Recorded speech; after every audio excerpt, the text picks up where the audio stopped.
Чакай, че сега чакай да снимам. Дани яде на 4 месеца и 12 дена каша. Тати го храни. Нашия отваря като малко гарж устата.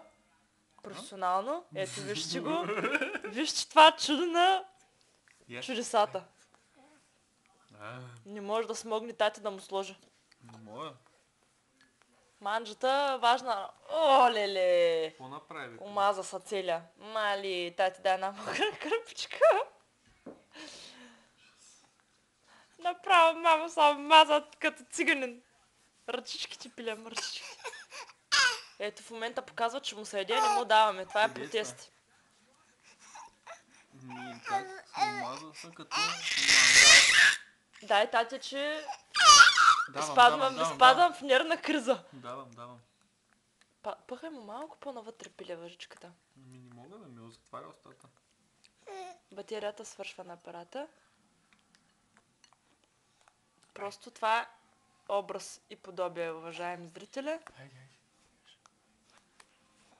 Вижте как яде едно 4-месечно бебе. Мам. Я гледайте какво става. Като голям човек. Ето, чака с отворена уста.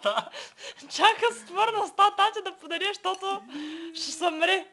Ти е пожинат. Чакай. Ще съмре. Спокойно. Това е истината, тати. Ще съмре. Трябва ни по-голяма лъжица, пиле. Трябва една фуния да му вливаме в устата. Да, май там. И аз тъй си мисля. Даниел. Търси купичката на тати, направо иска да захапи света да изде. Чакай, че той е така шава, че не мога да му смогна и гледай какво прави.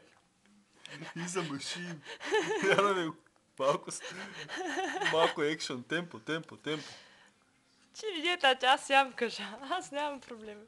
Чай, че омазах ситуацията тук яко. Айде, че батерията свършва. Очаквайте продължение. Опа, Дани яде. Ето, Дани ще яде. Някой човек.